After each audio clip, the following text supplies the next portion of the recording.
Okay, hello everybody. Big thank you to those who've made some interesting ideas and contributions for my Halloween video, which we're going to be doing. No, I don't think I'll be doing the full invocation of Lucifer. I don't.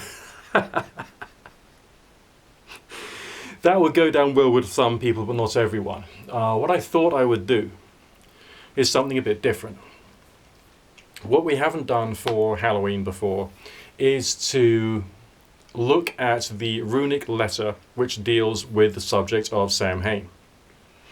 The runic letter in question would be Hegal, which is the hailstone, either drawn similar to a letter H with a kind of like slanty crossbar, or it's drawn like the ASCII symbol of the asterisk, which for those of you who don't know, in ASCII code is number 42, hence the idea of the meaning of life, the universe and everything being 42, because the asterisk in programming refers to anything within that folder, so it's talking about anything.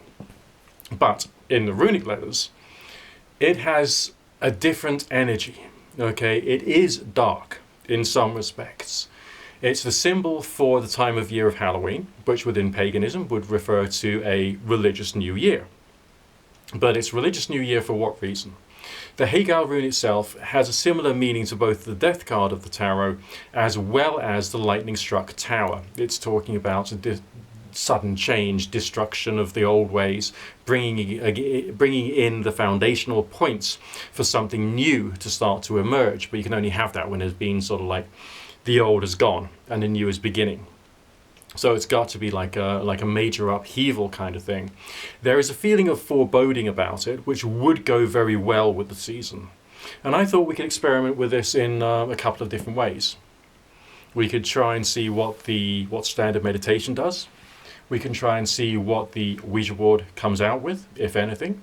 We can also have a look at it with the crystal ball and or dark mirror, depending upon where how it goes on the day. And we can then see, whether this is more like,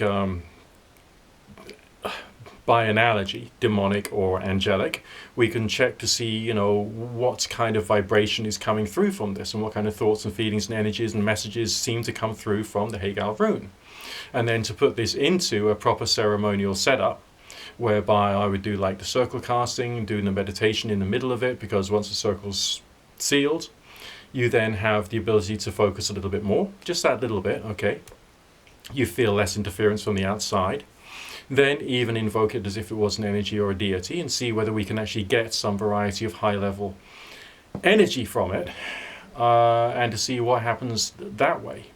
I don't know, to be honest. I've experimented with runes doing Stedio Galder, which is when you stand in the shape of the runic letter and you chant it, or just do standard chanting, adding any other vowel letters, like with the Feo rune, Fa, Fe, Fi, Fo, Fu, that could be your chant, you know what I mean? Or you could try and make it shorter in whatever way you see fit. All right, it's a question of building up a chant which has some variety of message associated with it, within the sound, within the associations, within the visualization, within the this, that, and the other, blah, blah, blah, blah, blah, blah, and so on and so forth. Theories about runic letters are vast. Some people say they have a natural energy all of their own because they're representations of natural forces, but I think they're still invented by people, so therefore I wouldn't go along with that. Others say that because these things have been around so long and they've been used in meditation and magic and prayerful work for so long that they've developed a meaning because of the work people have put into them.